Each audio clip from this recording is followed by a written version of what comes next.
This is not a Nigerian story, like at all. This is a Yoruba story. Hi everyone, and welcome back to the Dean's Library, where everything is that deep. I'm your host, Ange, and here I do deep analysis on all types of media, TV shows, movies, and books. And today I'm going to be talking about the slightly controversial, actually, Children of Blood and Bone. I don't think the book had any controversy, but it's being made into a movie adaptation. I'm actually going to get into it and what I kind of think of the discourse a little bit, but really I want to talk about this book because I love this book. I loved it so much. It's rare that I will read a novel and feel so connected to it that I actually had to take a step back. Like after I finished reading this book, I started reading the sequel, but even then I had to just take a step back for a few days and like unemotionally disentangle myself from the characters because I had gotten so invested and had to remind myself like, wait, this is not my story, you know? Especially with Zelly. Felt such kinship to her and her story, and I saw some parallels between her life and mine. And so I had to just like be like, whoa, especially with the way it ended. And I will try to keep this pretty spoiler free, but the way it ended, I had to remind myself, this is not my story, it's not my story. Also because it's been a while since I have read a series, like a fantasy series. Besides Parable of the Sower, I have been reading that series, but it's a little different because I think Parable of the Sower kind of starts off bleak and becomes more hopeful towards the end. Whereas this book, I was with them, I was so hopeful, and I feel like, the ending kind of just threw me for a loop. But obviously with the series, the first book is not gonna end with a resolution, right? Like the first book is gonna end with something to look forward to in the next book, like a problem to look forward to solving in the next book. And so I had to put myself in that mind state, remind myself the story is not over, one, and two, the story is not mine. That's a testament to how good the writing is. There are some really cool themes that this book touches on, very powerful depiction of colonialism using fantasy. And I think because we don't have so many like Yoruba stories or African mythology stories in the mainstream. I think there's room for misinterpretation, which is what I kind of saw happening with some of the commentary. Get into that first, but I want to get into the themes. But I think first and foremost, I'm going to address this isn't Nigerian enough allegations, because that is actually what was very, very curious to me. So I had started reading Children of Blood and Bone late last year.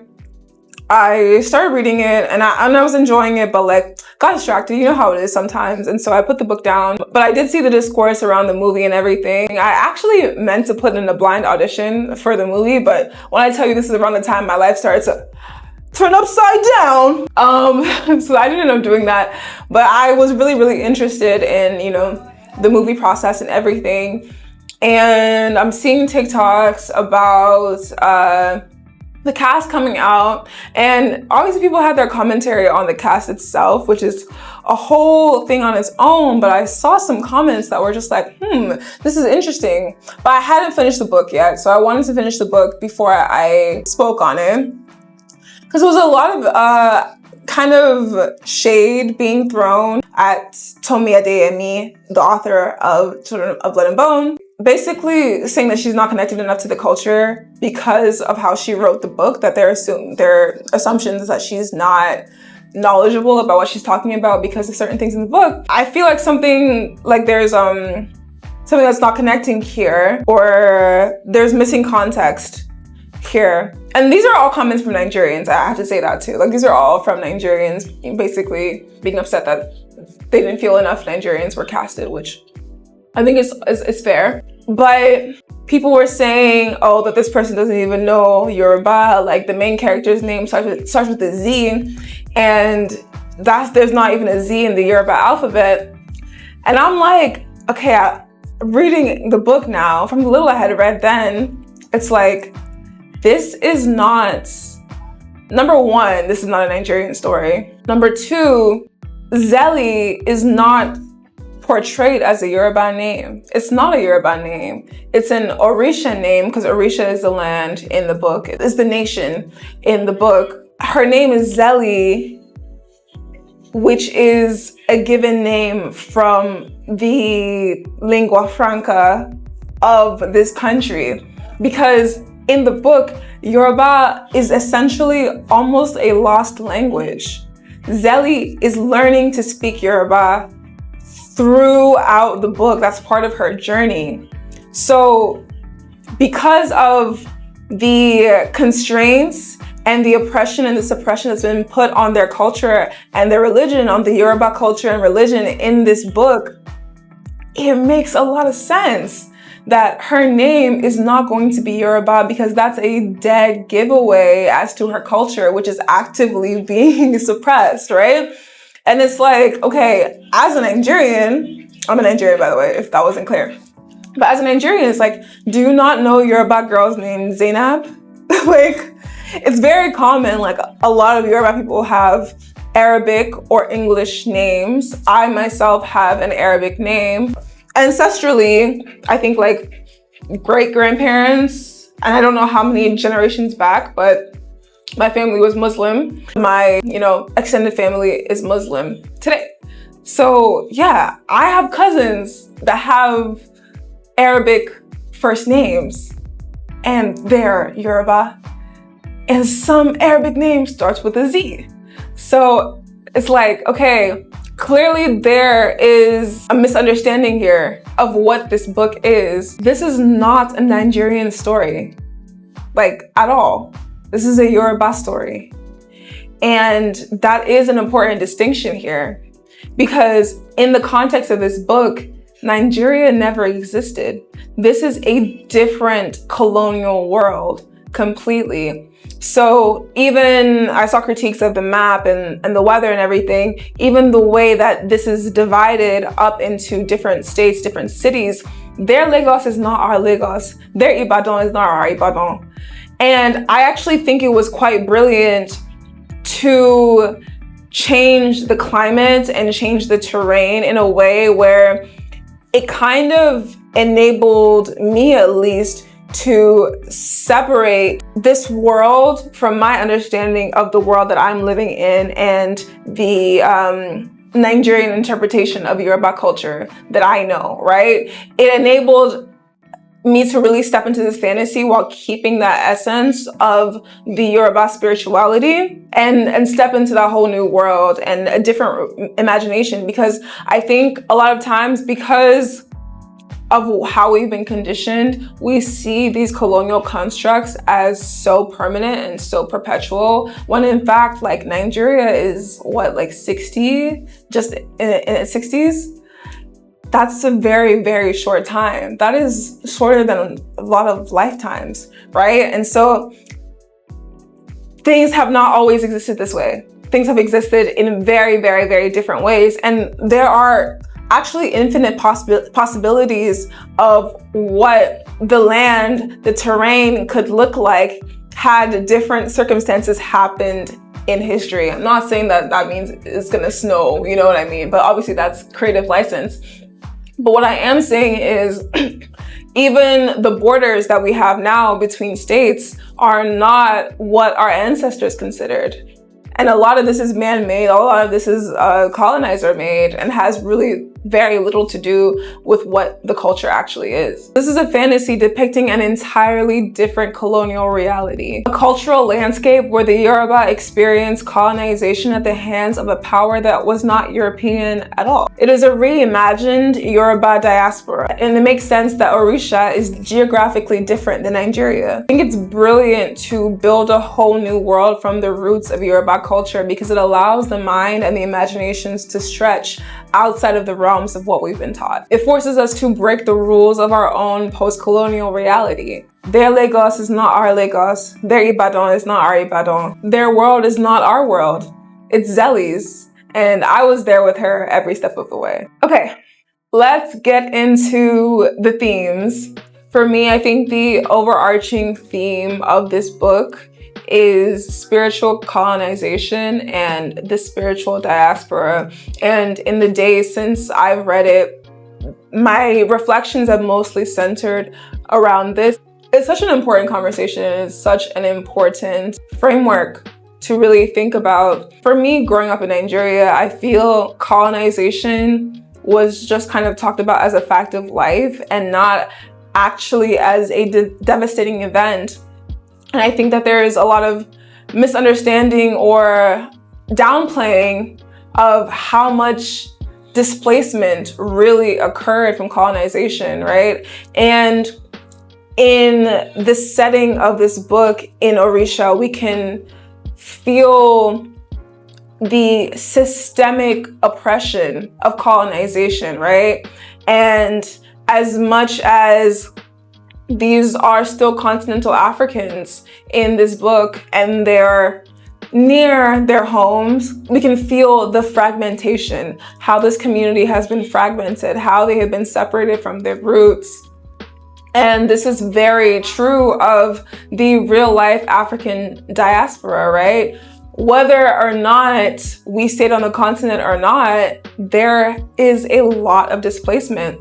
Definitely emotionally, psychologically, even if it's not physically, but there's a lot of physical displacement as well that I think doesn't occur to us so often. But I was talking about this with a friend like maybe a few months back and realizing, hey, like, okay, I know my hometown is Ibadan as far back as we are aware, right?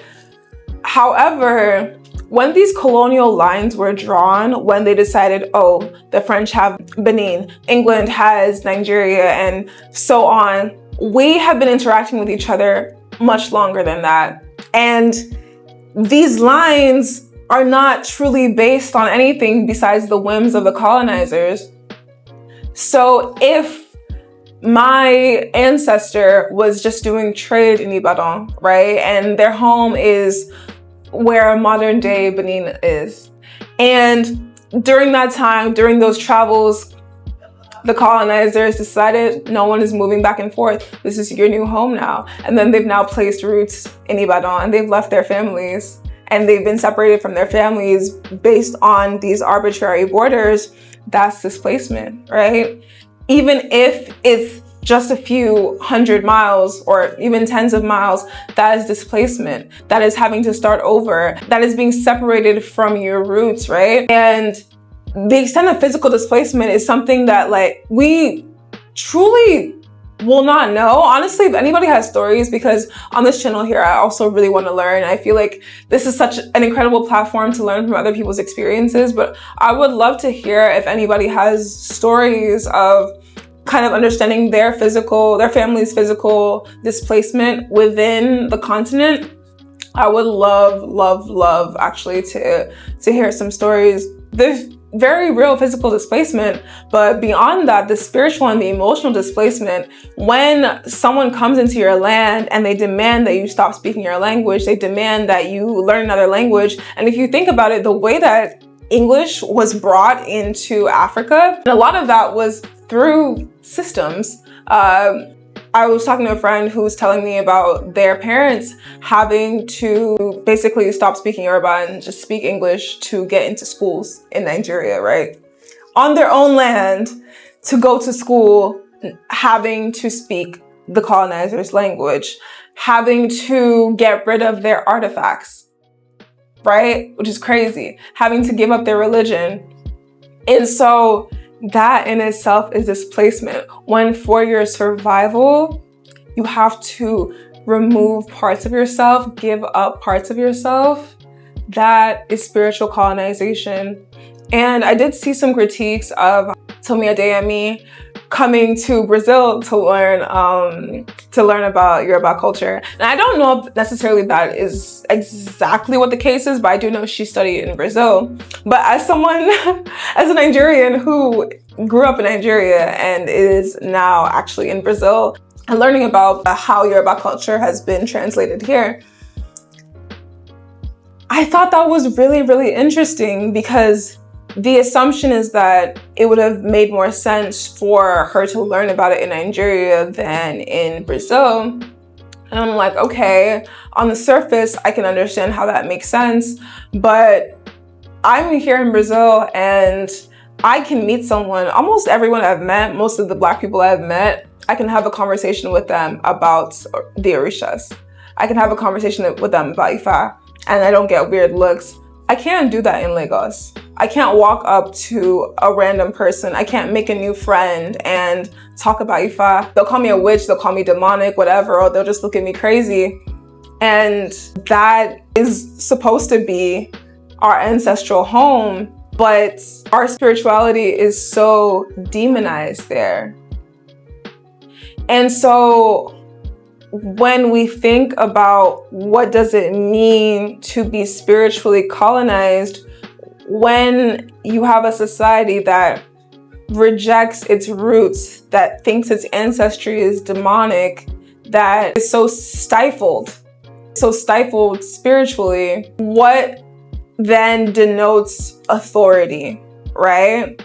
I understand that connection to the land is very, very important, right? And I don't have any doubt that there is a stronger pull in the ancestral lands. There is a stronger energy in the ancestral lands. But if the mind and the heart are not open, then you can't access that. And sometimes when you're being stolen from right under your nose, you don't notice what's going on because you're in the same place, things are changing around you and you don't even understand that your mind is being changed. Versus if you're kidnapped, you know, I've been stolen. They're trying to take something away from me. And sometimes that leads to more intentional preservation of knowing this is what's going to save me. This is where my roots are. I need to hold on to my identity rather than the kind of slow adaptation that can happen when you're given this false sense of comfort, or you feel this false sense of comfort that things are the same when in fact they are rapidly changing.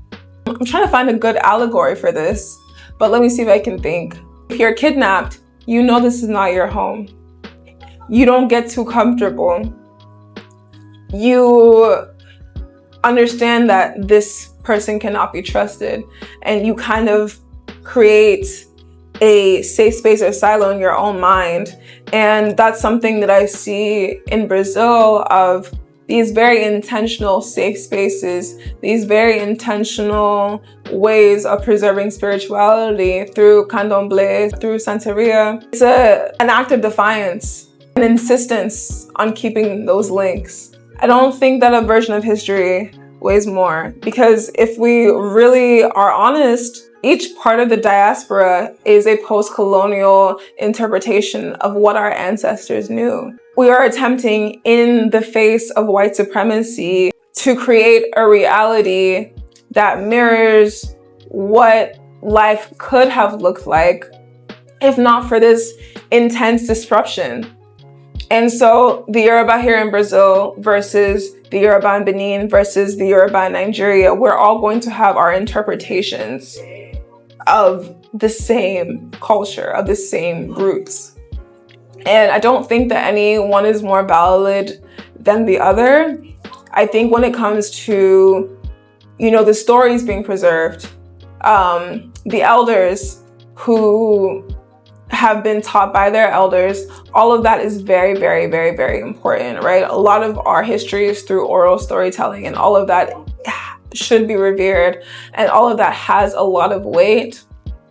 But I think it is important to understand that as much as we are a physical diaspora, we are a spiritual diaspora as well.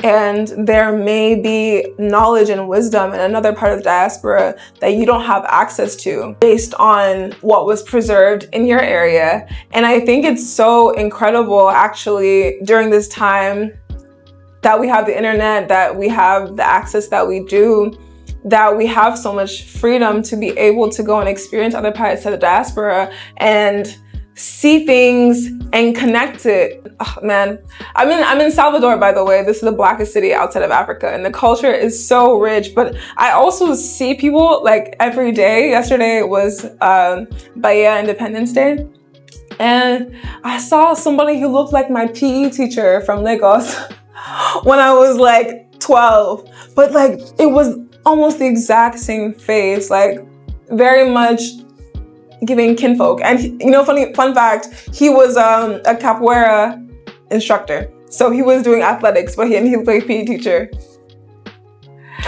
It's little things like that where I think if we appreciate and accept our commonalities more, we'll get a lot more done. We'll get a lot more done because the collective wisdom is powerful. There's some really, really great potential in like a true Pan-Africanism. I'm not saying that's what the author was saying, but it's something that really I reflected on a lot post-reading. There is a scene in this book where Zelly meets a group of other diviners, the Magies. They have the gift to be able to work with magic in this book. And she meets a group of them who are essentially have been exiled and now kind of have built this new settling together, and they're all from different parts of the land, and they come together and they learn magic and they learn about their roots. And I think that it made me feel so good to just imagine being there. And I think on my travels, that is a feeling that I'm getting in bits and pieces, and I'm really, really investing in and looking forward to, to feeling more of it. So the next really big theme in this book, I'm only talking about 2 themes for this book because I think they're quite heavy, they're quite weighty. I might even come and add some more if I have more thoughts. The next very weighty theme that I took away was generational curses and family roles.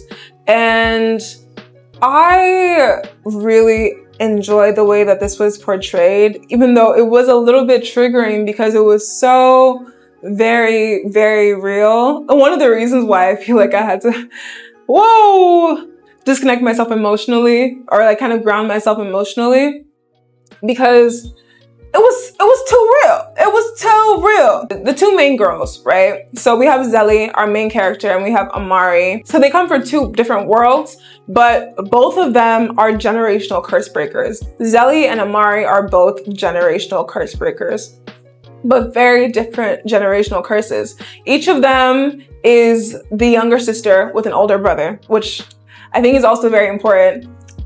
I think when it comes to family roles, when you meet somebody who has the same role in the family, like the same order, same gender, there's always a little connection that you guys have, because it's so funny like how, predictable human nature is sometimes, that you're probably going to have very similar experiences, right? Very similar feelings, even though you come from different backgrounds. So we have Zelly, who grows up in poverty. She grows up in the oppressed class. She's Yoruba, she's a diviner. She's considered like the lowest of the low. They have a slur for them. They call them maggots in Orisha, in this land. And then we have Amari, who is royalty. She's a princess, but she's the rebel princess. She runs away. And they both have older brothers. Zelly's older brother is Zane. I'm gonna just call him Zane because I think that's how you pronounce it. And then Amari's older brother is Inan, right?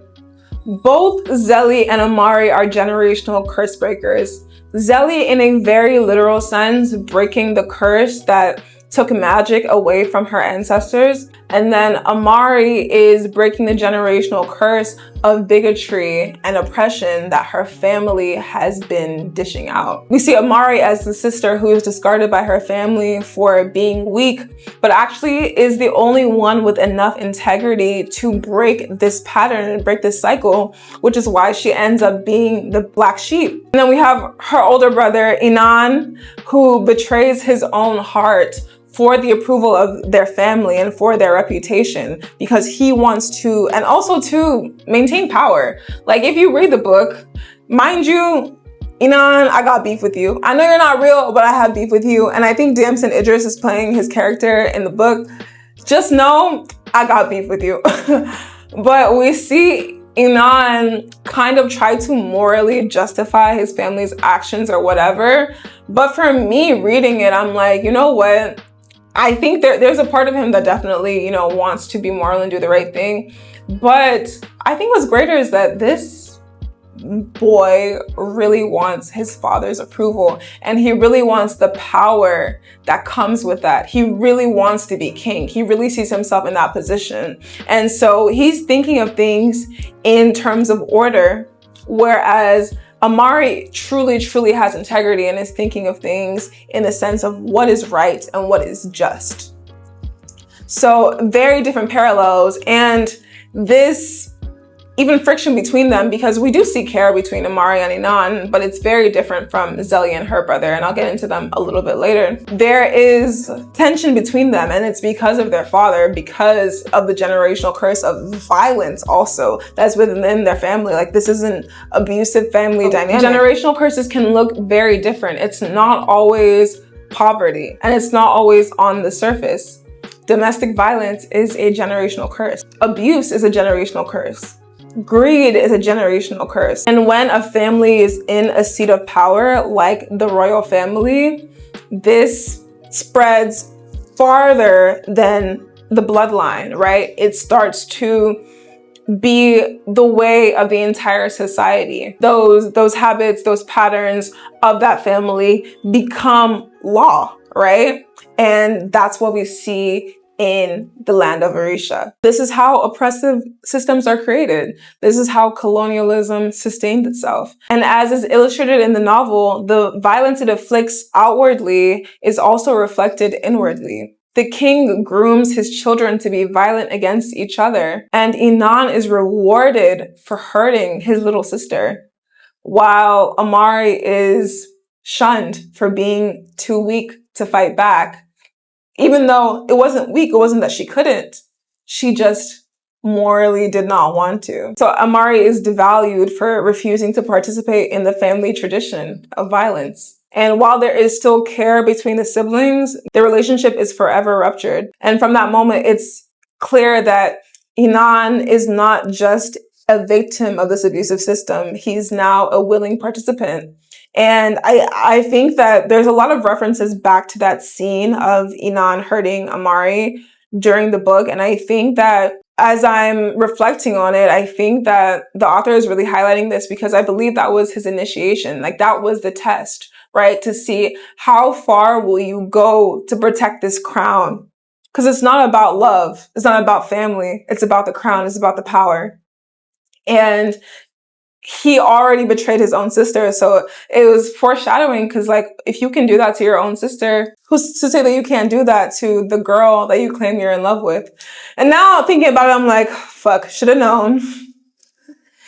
One thing about it, you can't trust the They will throw you under the bus for their fathers or their mothers, but usually their fathers. And usually the mother is just like the code for the father, because these want their father's approval so bad.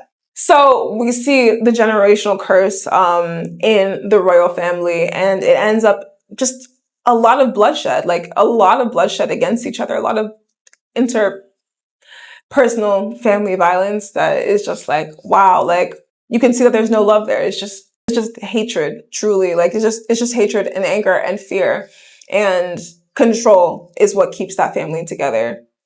And then we have a contrast, Zeli's family, which is very, very loving, but circumstantially unfortunate. Like, they've been through loss. They've been through a lot of things together. They've lost homes. They've lost family members, but there is real love between Zeli and Zayn and their parents. And even, you know, in some scenes, I want to keep it pretty spoiler free, but it's clear that Zeli's mom loved her and her brother a lot, and same with their father. And their relationship is so different in the sense that while they still have conflict, they are able to repair one.